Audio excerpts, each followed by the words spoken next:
Hi viewers, welcome to I dream. నేను మీ host Aparna. ఈరోజు మనతో పాటు సీనియర్ ఫైనాన్షియల్ అడ్వైజర్ గిరిబాబు గారు ఉన్నారు. మరి మనం బంగారం గురించి మాట్లాడుకున్నాము, అలాగే చాలా విషయాల గురించి మాట్లాడుకున్నాం. ఈరోజు ఫిక్స్డ్ డిపాజిట్స్ ఎంతవరకు మనకి ఉపయోగపడతాయి, ఇప్పుడున్న జనరేషన్లో ఫిక్స్డ్ డిపాజిట్స్ నిజంగా మనకి ఉపయోగపడతాయా లేదా అనే విషయం గురించి ఈరోజు మాట్లాడదాం. నమస్తే అండి. నమస్తే అండి. సార్, మనకున్న ట్రెడిషనల్ పద్ధతుల్లో బంగారం అనేది కొనుక్కొని ఇంట్లో పెట్టుకోవడం తర్వాత అందరం చేసే ఒక పద్ధతి ఏంటంటే ఫిక్స్డ్ డిపాజిట్. ఆడపిల్ల పుట్టింది అనగానే ఒక 1,00,000, 2,00,000 ఫిక్స్డ్ డిపాజిట్ వేసేస్తారు. ఇప్పుడున్న కాలంలో 10 లక్షలు వేసేస్తున్నారు. సో అలా ఫిక్స్డ్ డిపాజిట్స్ అనేది డబ్బులు పొదుపు చేయాలి అంటే ఫిక్స్డ్ డిపాజిట్ ఒక మార్గం అని ఇప్పటికీ చేస్తున్నాం కదండి. మరి అది ఇప్పుడు పెరుగుతున్న ద్రవ్యోల్బణంకి ఉపయోగపడుతుందా మనకి? యా, రైట్ క్వశ్చన్ అడిగారండి. సో ఈ రోజుకి కూడా మన ఇండియాలో ఉన్న అన్ని బ్యాంక్స్, పోస్ట్ ఆఫీస్లో కలిపి ఎంత ఉందో తెలుసా? It is 250 lakh crore. This is too much. అంత మొత్తం తీసుకెళ్ళి బ్యాంక్స్లలో, పోస్ట్ ఆఫీస్లలో 250 lakh crore ప్లస్ అమౌంట్ అలా ఇన్వెస్ట్ అయ్యి ఉంది. అయితే అది డెడ్ ఇన్వెస్ట్మెంటా లేకపోతే యాక్టివ్ ఇన్వెస్ట్మెంటా చూద్దాం మనం.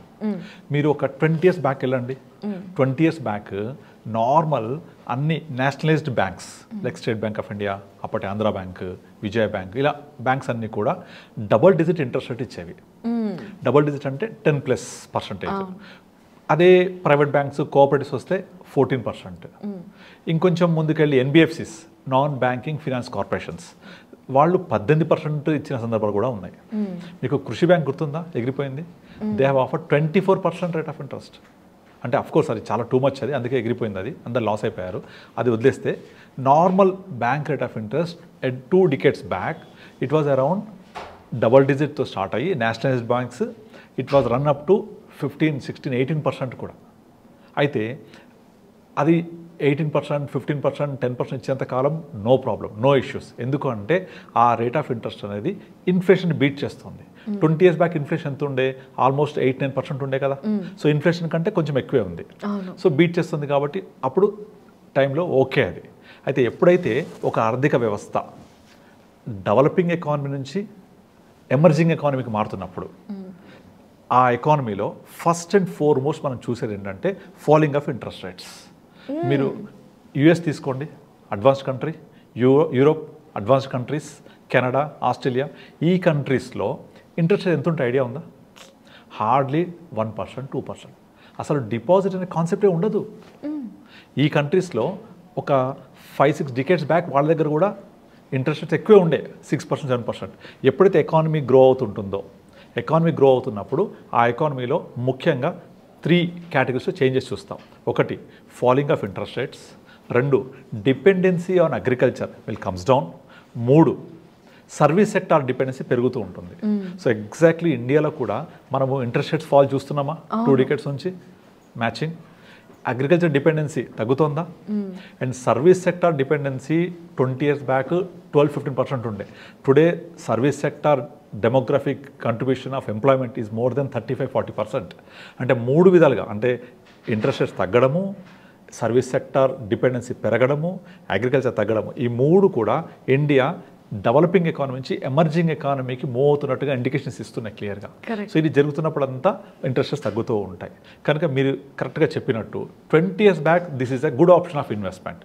ఇప్పుడు మారుతున్న సినారియోలో ఇది ఎటువంటి పరిస్థితుల్లో కూడా గుడ్ ఆప్షన్ కాదు. ఎందుకు కాదు అంటే 2 things. ఒకటి, ఎప్పుడైనా సరే మన ఇన్వెస్ట్మెంట్ ఇన్ఫ్లేషన్ని బీట్ చేయాలి. ఫర్ ఎగ్జాంపుల్, మీ దగ్గర 1,00,000 రూపాయలు ఉన్నాయి, మీరు తీసుకెళ్ళి అల్మరాలో పెట్టారు, ఏం చేయలేదు, పెట్టేశారు అంతే. ఒక 3 years వచ్చిన తర్వాత 3 years, 4 years బయటికి తీశారు, దాని వాల్యూ ఎంత ఉంటుంది? అంతే ఉంటుంది, 1,00,000 ఉంటుంది. కానీ 4 years బ్యాక్ మీరు ఏ వస్తువు అయితే కొనగలుగుతారో ఇవాళ వెళ్ళి అదే వస్తువు కొనగలుగుతారా? ఆ 1,00,000తో కొనలేం కదా. కనీసం ఎంత లేదన్నా కూడా 1 lakh తోటి ఇవాళ మీకు ఒక 4 years బ్యాక్ వచ్చే వస్తువులు ఇవాళ అదే వస్తువులు కొనాలంటే అట్లీస్ట్ 1.5 lakh కావాలి, మినిమం 1.4 కావాలి. అంటే ఆ డిఫరెన్స్ ఏదైతే ఉందో నథింగ్ బట్ ఇన్ఫ్లేషన్. ఇది ఎంత ఉంటుంది అంటే రియల్ టర్మ్స్ చెప్పాలంటే 6-7% పర్ యానం ఉంటుంది. 6-7% ఇండియన్ కన్జ్యూమర్ ప్రైస్ ఇండెక్స్ ప్రకారం తీసుకుంటే 6-7. కానీ కొన్ని కేటగిరీస్ లైక్ ఎడ్యుకేషన్ ఇన్ఫ్లేషన్, తర్వాత హెల్త్ ఇన్ఫ్లేషన్ చాలా ఎక్కువ ఉంటుంది. అది మనం అసలు లెక్క కూడా వేయలేం. నార్మల్ సినేరియో గవర్నమెంట్ డిక్లేర్ చేసిన నెంబర్స్ తీసుకుంటే ఒక 6-7% ఉంటుంది. ఇప్పుడు ఇంట్రెస్ట్ రేట్స్ ఎంత ఉన్నాయి బ్యాంక్లో? అదే 6-7% ఉన్నాయి కదా. అంటే 1 year తర్వాత మీ ₹1,00,000 1,07,000 అవుతాయి. బయట వస్తువు ధర కూడా 1,07,000 అయింది. సో మీకు ఏం లాభం వచ్చినట్టు? Zero return. So me ₹1,00,000 at any cost 1,10,000 1,12,000 అవుతే ఇన్ఫ్లేషన్ తీసేస్తే, ఇన్ఫ్లేషన్ అడ్జస్టెడ్ రిటర్న్స్ అంటాం దీన్ని, తీసేస్తే మీకు ఒక 5-6% రిటర్న్ రావాలి. అలా వస్తేనే రైట్ ఇన్వెస్ట్మెంట్ అంటాం మనం. సో అందుకనే మీరు యుఎస్, యూకే, తర్వాత జపాన్లో నెగిటివ్ ఇంట్రెస్ట్ రేట్ ఉంటుంది. అంటే మీరు అక్కడ డిపాజిట్ చేస్తే 1 lakh చేస్తే 99,700 వస్తుంది మనకు. అయ్యో, ఛార్జెస్ మనం కట్టాలి. Negative interest. యూరోప్ అంతా కూడా అలాగే ఉంటాయి. ఇప్పుడు బికాస్ ఆఫ్ ఇన్ఫ్లేషన్ 2022లో కొంచెం పాజిటివ్కి వచ్చాయి. యూఎస్లో ఇంట్రెస్ట్ రేట్స్ అన్నీ కూడా 2%, 3%, 4%కి వెళ్ళిపోయాయి. మొత్తం ఆ ఇన్ఫ్లేషన్ పెరిగిపోవడంతో ఆ యూరోప్, యూఎస్ అంతా కూడా కకావికలం అయిపోతుంది. దానివల్ల యూరోప్ కూడా చాలా పెరిగాయి ఇంట్రెస్ట్ రేట్స్, ఆల్మోస్ట్ 3-4%. ఎక్కడ 1%, ఎక్కడ 4%. అవును. మన ఇండియాలో 5-6 ఉండే, మనం 7-8 వరకు వెళ్ళాం. So still then inflation adjust చేయేంత వరకు ఆ రిటర్న్స్ ఎప్పుడూ కరెక్ట్ రిటర్న్స్ కాదు. నెంబర్ 2 ఇంకొకటి, ఇప్పుడు మీకు ఎఫ్డీస్ కూడా ఎప్పుడు కూడా max to max you cannot deposit more than 10 years. ఎందుకంటే మీరు గమనించండి, బ్యాంక్ వెళ్ళినప్పుడు 2 years డిపాజిట్ రేట్ ఏమో తక్కువ ఉంటుంది, 1 year డిపాజిట్ రేట్ ఎక్కువ ఉంటుంది. ఎందుకు అలా ఉంటుంది అంటే బ్యాంక్స్ కూడా తెలుసు 2 years 3 years తర్వాత తగ్గిపోతాయి ఇంట్రెస్ట్ రేట్స్ అని. అందుకే ముందే కమిట్ కావాలి కదా, అవ్వలేరు వాళ్ళు. అలా కమిట్ అవ్వలేరు కాబట్టి వాళ్ళు కొంచెం లాంగ్ టర్మ్ అనుకుంటే తక్కువ ఉంటాయి, షార్ట్ టర్మ్లో ఎక్కువ ఉంటాయి. సో ఇప్పుడు చాలామంది అమ్మమ్మ, తాతయ్య, నానమ్మ వాళ్ళు మన వాళ్ళకు 1,00,000 రూపాయలు ఇచ్చేస్తా అంటే డిపాజిట్ చేసి పెట్టేస్తా పిల్లల కోసం అనుకుంటారు. అది ఎట్టి పరిస్థితుల్లో మీకు ప్రాపర్ ఇన్వెస్ట్మెంట్ కాదండి అది. ఇది చాలా నిజం. ఎందుకంటే ప్రేమగా అమ్మమ్మ, తాతయ్య ఇచ్చారని 1,00,000 రూపాయలు వాళ్ళకి వస్తాయి. కానీ ఇప్పుడు వాళ్ళు ఇచ్చిన 1,00,000 మనకి వాళ్ళు పెళ్లికి దాచిపెట్టారు అంటారు. 1,00,000 రూపాయలతో పెళ్ళాన్ని ఇప్పుడు కాలం పిల్లలు ఆశ్చర్యపోతారు. అప్పటికి ఏ వాల్యూ ఉండదు. సో ఓవరాల్గా మనం చూసుకుంటే మీకు ఇన్వెస్ట్మెంట్స్ ఒక 5 categories డివైడ్ చేయొచ్చు. ఫస్ట్ బ్యాంక్స్, పోస్ట్ ఆఫీస్, ఇప్పుడు చెప్పినట్టుగా ఇంట్రెస్ట్ రేట్ రిలేటెడ్ ఉంటాయి ఇవి, real estate, gold, insurance policies. 5వది capital market and its related products. Capital market అంటే స్టాక్ మార్కెట్, మ్యూచువల్ ఫండ్స్ అన్నీ కలిపి ఒక కేటగిరీ. ఇన్సూరెన్స్ పాలసీస్, తర్వాత real estate, gold, fixed deposits. మీరు గమనించండి, మన ఆలోచన విధానం కానీ, మన యొక్క పెరుగుతున్న విధానం కానీ, ఇన్వెస్ట్మెంట్ విధానము, జాబ్స్ విధానం అన్నీ కూడా చేంజెస్ వస్తూ ఉంటాయి కదా. అలాగే లాస్ట్ 2 decades కూడా ఇన్వెస్ట్మెంట్స్లో కూడా చాలా చేంజెస్ వచ్చాయి. సో ఇప్పుడు మీరు at present 2020 after corona is an accident, we can say historical accident. ఈ హిస్టారికల్ యాక్సిడెంట్ మనకి ఏం చేసిందంటే చాలా విషయాలలో మన థాట్ ప్రాసెస్ మార్చేసింది. ఇప్పుడు అంతకుముందు నారు పోసిన వాళ్ళు నీరు పోయకపోతాడు అన్నట్టు అలాగ నడిచిపోతూ ఉండేది. కానీ ఇప్పుడు అలా కాదు, నువ్వు రేపటి గురించి ఆలోచించాలి. రేపు ఏదైనా ప్రాబ్లం వచ్చి ఇంట్లో పడుకుంటే నీకు ఎవరు ఇస్తారు డబ్బులు? So savings are very very important. ఇది చాలా అర్థమైంది అందరికీ. మరి ఎక్కడ చేయాలి సేవింగ్స్? ఇవి ఇన్ఫ్లేషన్ బీటెడ్ రిటర్న్స్లో చేయాలా? లేదు అంటే నేను నాకు ఇన్ఫ్లేషన్ రిటర్న్స్ అక్కర్లే, ఊరికే డబ్బులు పెట్టుకుని చాలా అని అనుకోవాలా? ఎప్పుడు కూడా ఇన్వెస్ట్ చేసేప్పుడు నేను ఇవాళ ఇన్వెస్ట్ చేస్తే నాకు రేపు పొద్దునే డబ్బులు ఉపయోగపడాలి అంటే పర్చేసింగ్ పవర్ ప్యారిటీ అంటాం. ఆ పర్చేసింగ్ కెపాసిటీ పెరగాలి మీకు. సో ఆ పర్చేసింగ్ పవర్ పెరిగితే ఆటోమేటిక్గా మీకు ఒక ఫైనాన్షియల్ ఇండిపెండెన్స్ వస్తుంది. ఆ ఫైనాన్షియల్ ఇండిపెండెన్స్ రావాలంటే మీరు చేసే ఇన్వెస్ట్మెంట్ ఆ విధంగా ప్రాపర్గా చేయాలి. సో మీరు రియల్ ఎస్టేట్లో చేయొచ్చు, కానీ ఒక ప్రాబ్లం, లిక్విడిటీ ప్రాబ్లం ఉంటుంది. సో రియల్ ఎస్టేట్ అనేది ఒక సంపద బిల్డ్ అవుతుంది, నో డౌట్, అందులో చాలా మంచి సంపద బిల్డ్ అవుతుంది, కానీ లిక్విడిటీ ప్రాబ్లం. సో గోల్డ్, మూడోది గోల్డ్ థెఫ్ట్ ప్రాబ్లం. గోల్డ్ అనేది పెరుగుతుంటుంది కానీ మనం ఇంతకుముందు మాట్లాడుకున్నట్టుగా అది కూడా ఒక్కోసారి ఇన్ఫ్లేషన్ బీట్ చేయలేదు. 4వది ఇన్సూరెన్స్. చాలామంది ఇన్సూరెన్స్ ఇన్వెస్ట్మెంట్ క్లబ్ చేస్తూ ఉంటారు. No, that is very wrong.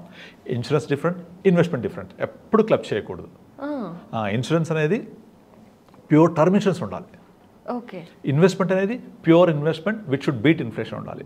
కనుక ఇన్సూరెన్స్ ఇన్వెస్ట్మెంట్ కలపొద్దు ఎప్పుడు కూడా. So 5th option capital markets related. So ఇప్పుడు Indian economy is moving towards emerging economy. రాబోయే next 1 decade Indian government is aiming to make India as a 10 trillion economy. అది జరుగుతుంది అంటే మన క్యాపిటల్ మార్కెట్స్ పెరుగుతూ ఉంటాయి. సో ఇప్పుడు మన లాస్ట్ 2 decades ఉన్న ఆలోచన విధానం మార్చుకొని మనం కూడా ఆ విధంగా చేంజ్ అవ్వాలి. దానికి మీకు చాలా రకాల ఆప్షన్స్ ఉంటాయి, అది మనం డిస్కస్ చేయొచ్చు. తప్పకుండా అండి. Yeah. అయితే చాలా మంది ఇప్పటికే ఫిక్స్డ్ డిపాజిట్స్ అన్ని వేసి ఉంటారు. సో ఇప్పటికి కూడా ఏం చేస్తారంటే అది మెచ్యూర్ అవగానే మళ్ళీ వెంటనే వేసేస్తూ Roll over ఉంటారు చేస్తుంటారు. కదండి. అవును. సో అలా కాకుండా బెటర్ ఆప్షన్ కావాలి అంటే మీరు ఫిక్స్డ్ డిపాజిట్ లాగా సేఫ్గా ఉండాలి కానీ ఇన్ఫ్లేషన్ని బీట్ చేయాలి అంటే ఏదైనా మంచి ఆప్షన్ ఉందా? యా, ఇప్పుడు నార్మల్గా ఫస్ట్ ఆఫ్ ఆల్ మనం ఈ ఆప్షన్ ఉందని ఆలోచించేటప్పుడు మనకు డబ్బులు ఎప్పుడు కావాలి? సో నాకు ఇమీడియట్లీ మనీ కావాలా, షార్ట్ టర్మ్ గోల్స్ ఉన్నాయా, మీడియం టర్మ్స్ గోల్స్ ఉన్నాయా, లాంగ్ టర్మ్ గోల్స్ ఉన్నాయా? సో సపోజ్ ఇప్పుడు మనము ఢిల్లీ వెళ్ళాలనుకోండి, వెళ్ళాలంటే 2 ఆప్షన్స్ ఉంటాయి. ఐదు ట్రైన్లో వెళ్ళొచ్చు, ఫ్లైట్లో వెళ్ళొచ్చు. మీరు డబ్బులు లేవు, టైం ఉంది, ట్రైన్లో వెళ్ళండి. డబ్బులు ఉన్నాయి, టైం లేదు, ఫ్లైట్లో వెళ్ళండి. అంటే ఇక్కడ మీ రిక్వైర్మెంట్, రిసోర్సెస్, టైం, ఈ 3 కూడా వెహికల్ని డిసైడ్ చేస్తున్నాయి. అలాగే మీకు ఎప్పుడు కావాలి డబ్బులు? సపోజ్ నాకు కనుక ఒక 6 మంత్స్లో 1 ఇయర్లో డబ్బులు అవసరం ఉంటే fixed deposit the best investment option, best saving option. అక్కడ ఇన్ఫ్లేషన్ బీట్ ఉందని చూడకూడదు. నాకు మొత్తం డబ్బులన్నీ అక్కడ జమ అవుతున్నాయి, ఆ డబ్బులు నేను ఒక 6 మంత్స్కో 1 ఇయర్కి వాడుకుంటా అనుకున్నప్పుడు ఫిక్స్డ్ డిపాజిట్ పెట్టుకోవచ్చు, లేదా ఆర్డీ చేయొచ్చు. అది అలా చూడాలి. లేదు నేను రిటైర్మెంట్ ప్లానింగ్ కావాలి, చిల్డ్రన్ ఎడ్యుకేషన్ కావాలి, ఒక 15 ఇయర్స్ 20 ఇయర్స్ ఉంటా, అప్పుడు ఎఫ్డి ఎప్పుడు కరెక్ట్ కాదు. సో లాంగ్ టర్మ్ కోసం ఇన్వెస్ట్మెంట్ చేసేది వేరే ఉండాలి, షార్ట్ టర్మ్ కోసం, ఇమీడియట్ నీడ్ కోసం. మీరు షార్ట్ టర్మ్ కోసం తీసుకెళ్ళి మ్యూచువల్ ఫండ్ పెట్టకూడదు అసలు ఎట్టి పరిస్థితుల్లో. మార్కెట్ చాలా వొలటైల్గా ఉంటుంది. సడన్గా నాకు 3 మంత్స్కి డబ్బులు కావాలి, మార్కెట్ తగ్గిపోవచ్చు, తీయలేం మనం అప్పుడు. అలా చేయకూడదు. సో అందుకే మనం ఏం చేయాలి? నీడ్ బట్టి, రిక్వైర్మెంట్ బట్టి, సోర్స్ ఆఫ్ ఇన్కమ్ బట్టి మనము వెహికల్ ఎంచుకోవాలి. So fixed deposit it has its own importance depending on the need, depending on goal. Correct, మీరు చాలా మంచి వ్యాలిడ్ పాయింట్ చెప్పారు. ఏంటంటే 1 ఇయర్ లోపు మనకుండే అవసరాల కోసం అయితే ఖచ్చితంగా మనం ప్లాన్ చేసుకొని 1 అని కాదు 1-2 ఇయర్స్ షార్ట్ టర్మ్లో సో ఫిక్స్డ్ డిపాజిట్స్ అనేది వేసుకొని పెట్టుకోవటం కూడా ఒక అందుకు మంచిదే. పాండమిక్ లాగా సడన్గా ఏదైనా వస్తే ఏదో చేయొచ్చు కదా. చేయొచ్చు. అలాగే నాకు 2 ఇయర్స్ కంటే ఎబో కావాలనుకోండి, మీకు డెట్ ఫండ్స్ ఉంటాయి, మ్యూచువల్ ఫండ్స్లో డెట్ ఫండ్స్ ఉంటాయి, లిక్విడ్ ఫండ్స్ ఉంటాయి, లో డ్యూరేషన్ ఫండ్స్ ఉంటాయి. ఇవన్నీ కూడా 2 ఇయర్స్ ప్లస్ కేటగిరీ. నేను 3 ఇయర్స్ లోపల ఉంటాను, 2 ఇయర్స్ వరకు పర్వాలేదు అనుకుంటే debt funds also will give you super returns. ఇవి కూడా బ్యాంక్ కంటే మీకు బీట్ చేస్తాయి ఈజీగా. అంటే మరీ ఇన్ఫ్లేషన్ బీట్ చేయదు, అట్లీస్ట్ ఒక 1-2% బెటర్ అన్ ద బ్యాంక్ ఉంటాయి. And more liquidity.